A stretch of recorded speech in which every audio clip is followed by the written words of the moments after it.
Welcome, everyone, to the Inclusion Podcast. I'm Dr. Julie Kostman. And I'm Dr. Christy Preddy-Franzak. We're so glad you're here as we explore all things inclusion. So whether you're a school leader, an educator, a parent, or simply passionate about inclusion, this podcast is for you. In each episode, we go beyond the usual conversations, diving into what truly makes inclusive education work. Together, let's make a difference, one conversation at a time. Here we go. Today, we are diving into the power of communication, and specifically, how is it that school leaders can very clearly, confidently, and compassionately talk about inclusive education with families and with staff? So whether you're shifting outdated special ed practices or strengthening your co-teaching or your universal design for learning, or just starting this journey, this episode is all about how do we change our script. So let's get right into it. Yeah, so there's a couple things you did, Julie, that I loved out of the gate. I love a good alliteration. So clear, confident, and compassionate. I want to go work there. Yeah. And then I love that you said there's a script for change because sometimes for me, just even if the script sucks, to be honest, it's a great leaning tool, or it's a great way for me to feel confident that I can do it, even if I throw it out. You know what I mean? Well, it starts you someplace, Christy. And I think for school leaders, your heads are pulled in so many directions. Yeah. Your heart is pulled in so many directions. Your mind is pulled in so many directions. And literally coming up with exactly how to say the stuff that you need to say can feel really taxing on your nervous system.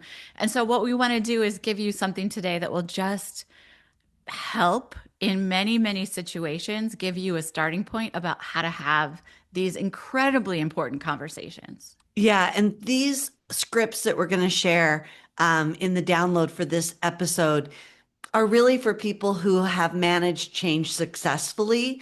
And so, but I would say they're adaptable. I think families could use them in advocating for inclusion. I think teachers can use them as they justify their efforts to really push for inclusion and to close specialized programs. So it's really reusable content. So at inclusiveschooling.com/download 67, you'll get the scripts that Julie and I are going to talk through today, but just know that you can always adapt them for your situation or your role. We're going to speak from those guiding systems level change, but know that you can always use these as a starting point in different ways. That's really helpful, Christy. So just to reiterate, we're going to speak to the school administrator, and yet anybody in any role can take this and use it in new ways. So I really like that you said that. Anybody who's kind of facing pushback or maybe even just being proactive, right, Julie? We don't have to use my negativity bias of a mind, but these could be very proactive before everybody gets all twitchy and worried. This could be a way to set the stage as well. So that everybody's excited and confident. Yeah. Yeah. Okay. Good. So I'm just going to kind of explain what this is so that people can know that you want this download. Honestly, if you turn this podcast off and go grab this download and read it to yourself and start to use it, you're going to be super jazzed about it. But I want to just kind of I want both of us to share with folks, with leaders who are doing this work, a little bit of the behind the scenes, the tips and tricks that you can use when you're using these particular scripts and why we put it together. So what you'll see is that there's an opening statement, and it's really to ground any meeting or conversation. And I'm going to read the opening statement, Christy, so people can kind of hear what it might sound like to create one of these. Yeah. And when Julie ever does a read aloud, sometimes I like to close my eyes. For those of you on a treadmill or driving, don't do it. But if you can, just kind of sit back and notice the words, kind of like in the opening statement when I noticed that alliteration. Notice what words kind of strike you as important or how these sort of set the stage for what's possible.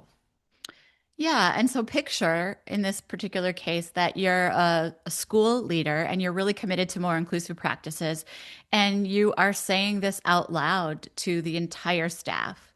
So it might be like this.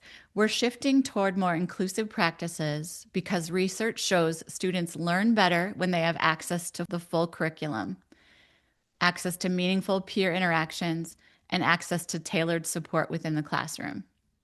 Students will continue receiving all of their services, accommodations, and individualized support as outlined in their IEP. So that statement does a lot of things, Christy. What does it do in your mind? Well, the first thing, you go first, Julie, because Mhm. my negativity bias must be on high alert today. Because I had a thought about what if I have a crappy IEP? So you go Oh, first, because we're wow. trying to talk about possibilities and setting the stage. Okay, we'll just shut that part of you But yeah, down for a we'll come moment. back to it. Okay. So for me, what I liked is that it explains some of the worries away, which is that a lot of people think that, oh, inclusion means that they don't get any services anymore, or they don't get accommodations, or we're not thinking individualized any longer. We're just putting all the kids together and they're getting the same thing. And in reality, inclusion is not that at all. It continues to be every student will continue to receive all those services, accommodations, and supports. And so You know, that, Julie, that does make me think. One time when I was learning, like, in 1902, I was learning how to teach adults.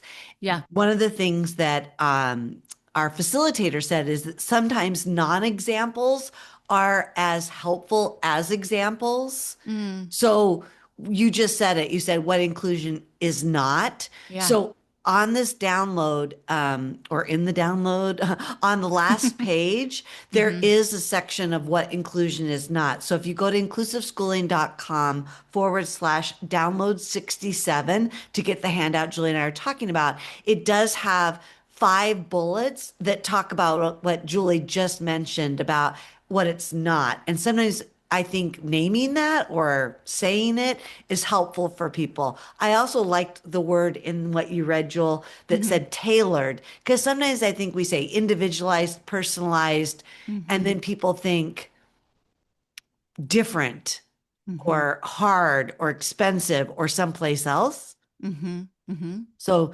tailored sort of sounded like custom fit, like right there where you are. Yeah, and it really is, Christy. And I think part of this, especially if you're a leader that hasn't experienced a lot of good examples of incredible inclusion, Mm, good point. sometimes we have a lack of creativity or even a lack of a model. What is it going to look like or be like? And so it's tricky to lead a group of people towards something you've not seen yourself fully.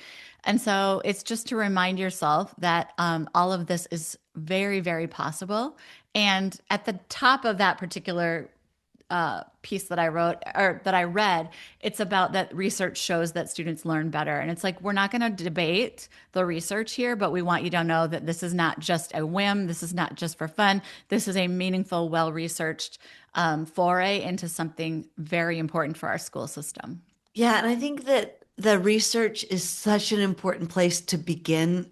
And we'll put some links in the show notes for Mm-hmm. those of you who feel like you need at your fingertips credible Mm-hmm. and vetted research that Julie and I have either conducted and or combined for you. I think on top of that, Julie, we can't discount the lived experiences of our students, not Mm-hmm. just students who tell their stories about when they were in school and the harm that outdated practices caused, but noticing in the moment what is actually working. So we're not just doing this without, observing the effect, but we Mm-hmm. want to say, look at what happens when this student is with their peers or has access, or we presume competence, or we remove barriers. Like, Yeah. don't just sit there and focus on where is the student, how many minutes, who got their minutes in, and all of the gnashing of teeth, but just kind of notice what starts happening in the life of the student. Mm. And noticing that, naming it, celebrating it, seeing it, those things are the things that keep school systems moving forward in this important work. Because as anyone who's listening knows, it's not the easiest of work, but I'll tell you, it is work that is so worth it, right?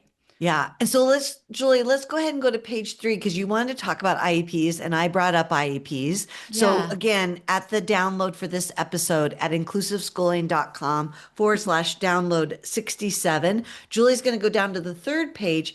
And so at the end of the kind of phrase that she read, she said, your child, the student is still going to get what's outlined in their IEP. And my, snarky self said, I've studied IEPs for a long time and I know there are problems with them. Like, Julie, you and I know in this work, oftentimes the IEP becomes the barrier because Mm, as we try to move towards LRE or we try to be more universally designed and differentiate, people are like, but the IEP says, as if it has its own, you know, persona. yeah, Mm, persona and is quite, you know, authoritative. mhm. So what could we do at IEP meetings or what kind of scripts or sentence starters can we use to help people understand that maybe even the IEP needs to be written differently? Well, Christy, two things. Well, Julie, I want to talk about I feel like that's another podcast, right? There's another sure. podcast here called Why IEPs Suck and Why They're Getting in the Way of Inclusion. And it is really I wrote it important. down. Okay.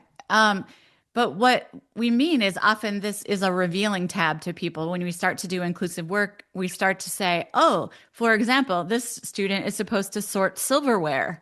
And instead of spoons, And there are forks, no silverware in the eighth grade LRE class right. And period. so what do we do? And the answer is we rewrite the IEP because you can learn to sort silverware in a different place in space and time. So all that to be said, that is another conversation. And for this, though, when we think about this key words to say, Yeah. it's like it's reaffirming to people that, let's say you're talking to families, you'll say your child still gets everything that's in their IEP. Supports are delivered right where your child learns. We're using co-teaching and universal design for learning and small group instruction, and we're often using paraprofessional support. We're going to collaborate with you every step of the way, like we always have. I think the trick about these scripts is that when you're becoming a more inclusive school, we're often explaining to families at the same time that we're working with staff that things are going to change. And it's reassuring them that we're still using the law, we're still using best practice, and we're still going to be working as a team together to get your child closer to what's the spirit of least restrictive environment. Yeah, and again, I'll link to other podcasts where we talk about least restrictive environment. When Julie said work together, I was thinking there's another part of these talking points or in the script. It says inclusion is not about one teacher or one classroom. It's a coordinated team effort. So Yeah. I feel like that's part of like pulling back and showing people like, oh, we're all in this. Even if you don't see it or it doesn't look the way it's in the past, we're still working towards access, participation, and progress as a team. Yeah, yeah, that's really important.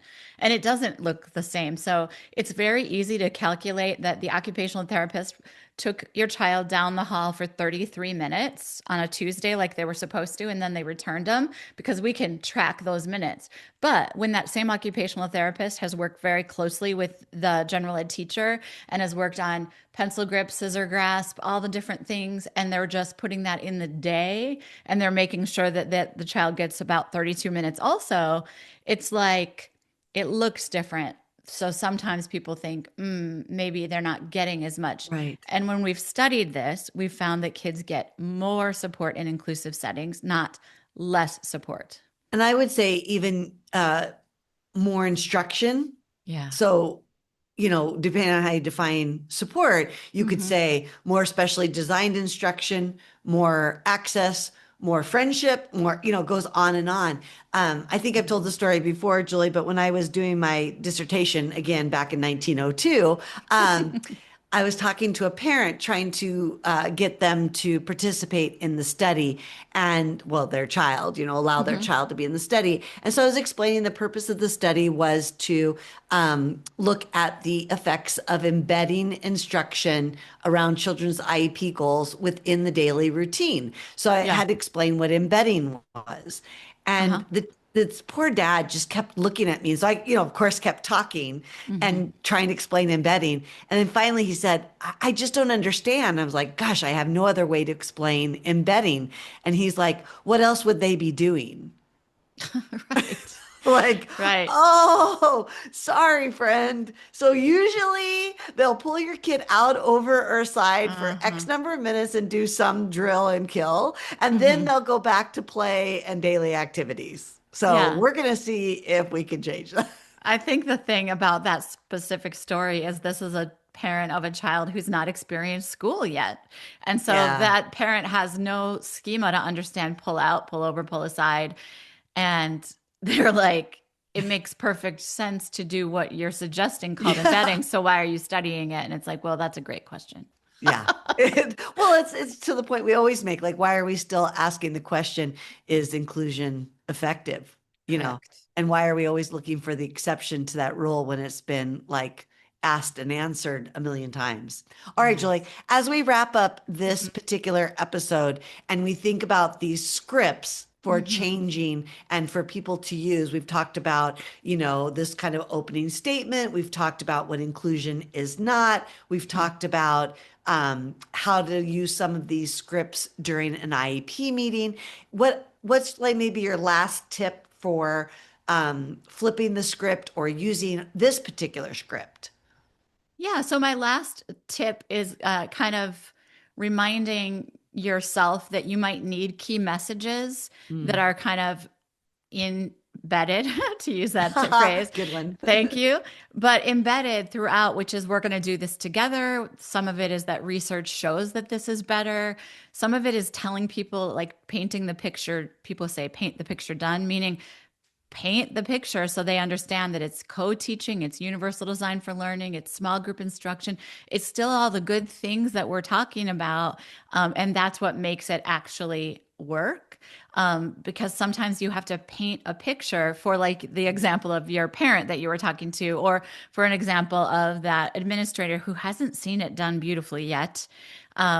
You have to be someone who can move ahead and paint that picture so other people can imagine what it's going to be when it's done well. Thank you for tuning in, and don't forget to subscribe and catch up on past episodes where we share valuable insights, straight talk, and practical steps to challenge outdated special education practices. You can find every episode with the show notes at inclusiveschooling.com/inclusion-podcast to build more inclusive schools together.